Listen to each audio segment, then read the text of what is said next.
to Little Thinker's studio, where stories sparkle and songs come to life. Are you ready for today's adventure? Let's go. The Little Thinker's Magic School had many rooms. A classroom for potions, a greenhouse for musical plants, and even a hallway that whispered riddles. But tucked in the quietest corner of the West Wing sat a place rarely mentioned aloud. The Listening Library. Nina had passed it once before. Its door was carved from soft wood that shimmered like moonlight. The brass doorknob felt warm, even on cold days. Today, a small note was pinned outside. For words you can't say aloud, we're always open. Inside, the ceiling arched high, like the inside of a cloud. Books hovered in still air, gently swaying to their own silent rhythm. Light glowed from the shelves instead of the lamps. A round desk sat in the center.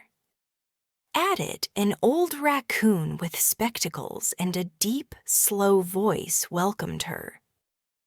"Ah, Nina, you've come to listen, haven't you?" Nina blinked. "I thought I came to read." He smiled. "Reading is just the first step."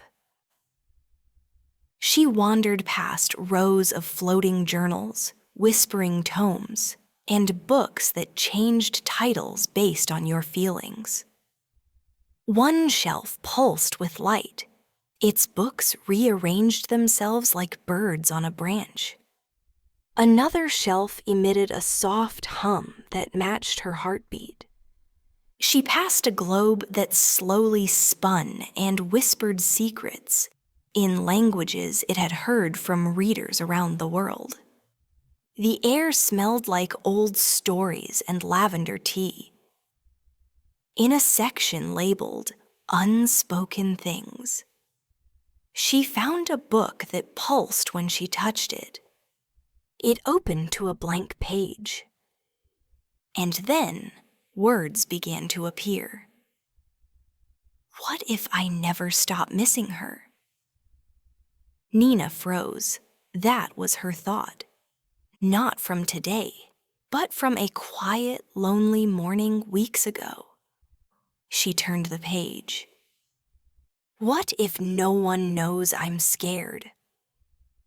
What if I don't belong here, really? She looked up. The raccoon appeared beside her. This library doesn't just store books. It stores feelings. The ones kids don't always have words for. She turned more pages. Some entries were short. Why is my friend mad at me? Others were just drawings. A sad sun, a broken kite, a melting snowman. But each page whispered softly as she turned it, like it was sighing with relief to be seen. Suddenly, she heard soft footsteps behind her. It was Busby. He scratched his head. "I didn't think you'd be here." "I could say the same," Nina replied. "I heard the library listens," Busby muttered.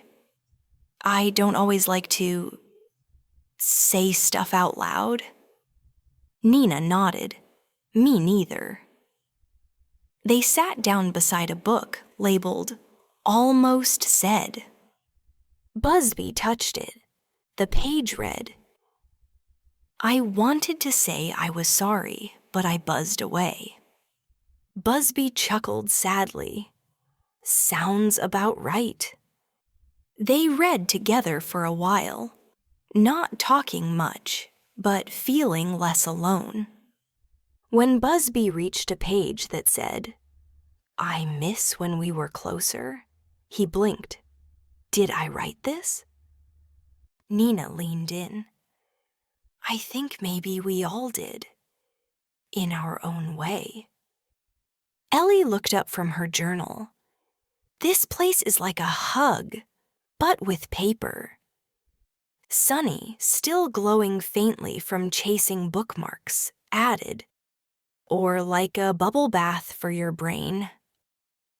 At one point, Ellie wandered in with a notebook, and Sunny came in chasing a glowing bookmark. Soon, they each found their own shelf, their own book, their own quiet sentence that somehow knew them. Later, the raccoon gathered them. He handed each student a small blank book with their name on the cover. "These are listening books," he said. "They don't talk back, but they'll remember what you whisper into them." That evening, as golden clouds floated past the dorm windows, the group gathered in the reading circle. They placed their listening books on their laps like little treasures. Miss Harmony joined them, her wings unusually still. She said, "Some stories whisper, some wait, but all of them want to be heard." Back in her room, Nina opened hers.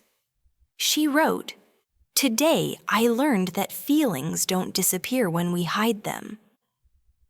They wait, they whisper.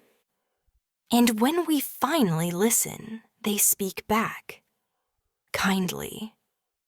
That night, long after lights out, Nina sat by her dorm window with a small lantern beside her. The school was quiet. Even the clouds outside drifted slower, like they too were deep in thought. She opened her listening book once more and flipped past the page she had already written. Then, in small, careful letters, she began a new page. "When I was 5, I tried to build a treehouse for my stuffed animals. I used books and pillows and a lamp for a ladder. When it fell apart, I cried under the blankets. I never told anyone until now." She paused, took a deep breath. "I think it matters now because I remember how much I wanted to be strong, even back then. I wasn't weak. I was just trying something brave." She closed the book. The moonlight slipped across her pillow like a whisper. And in the corner of her room, her listening book glowed softly. Not loud, not bright, but seen. Thanks for listening, little thinkers. We hope you enjoyed The Library That Listens. Remember, you don't have to say everything out loud, but you don't have to carry it all alone either. Now it's time for our softest, wisest song. Song title, Words I Didn't Say. Let's sing it together. And now, are you ready to sing with us? Let's go to our special song, just for you.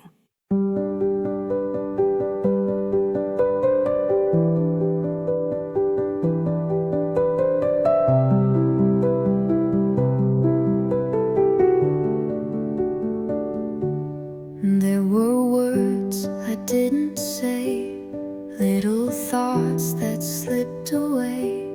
In my heart they softly stayed, hoping someone might have stayed. My words I didn't say out loud, still they danced beneath the clouds. They were quiet, small and shy, but they still look to the sky, Lord. In my book I wrote them down, drawings, whispers, thoughts unwound, each one glowing, still and true, waiting just to be seen through. Our words I didn't say out loud, still they danced beneath the clouds. And they were quiet, small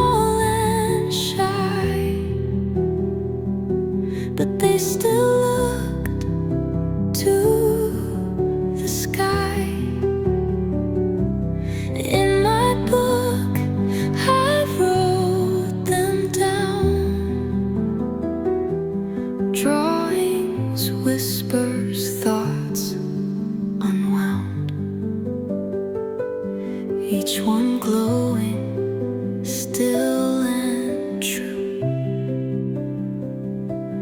waiting just to be seen through. In the words I didn't say out loud, still they danced beneath the clouds.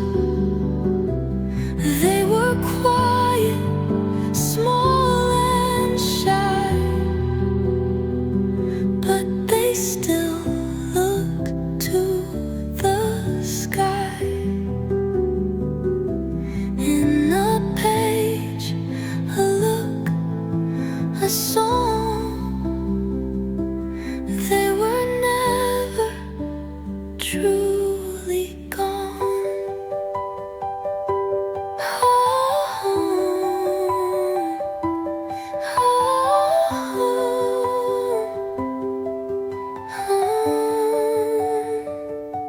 And in my book, I wrote them down.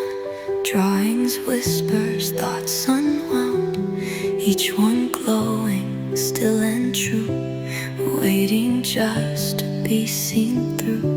And in my book, I wrote them down. Drawings, whispers, thoughts unwound, each one glowing, still and true, waiting just to be seen through. I missed you. I'm scared. Thanks for listening to Little Thinker Studio. Keep dreaming, keep learning, and come back soon for another fun story and song. Bye-bye, Little Thinkers.